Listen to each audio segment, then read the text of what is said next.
Tak náš dlhodobý cieľ bol nájsť vhodné finančné zdroje, ale na úrovni externých zdrojov, to znamená eurofondov, na postupnú elektrifikáciu flotily, lebo ak by sme tieto autobusy mali platiť z vlastných zdrojov, nikdy by sa nám to nepodarilo. Je to proste tak obrovské množstvo prostriedkov.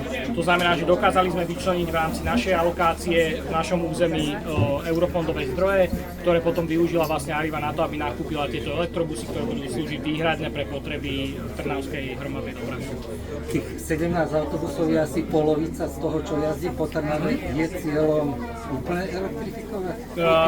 Ak by na to boli zdroje, určite by to bol jeden z našich cieľov, aj keď sa pozrieme na kvalitatívny vývoj batériových systémov, už dnes tieto autobusy neminú ani zďaleka 3/4 svojej baterky počas jedného dňa. To znamená, že už batérie sú na tak kvalitnej úrovni, že dokážu aj dlhodobo pracovať v prostredí mestskej hromadnej dopravy. Takže určite áno, ak budú externé zdroje, som 100% za to, aby sme v čo najväčšej možnej miere elektrifikovali našu flotilu.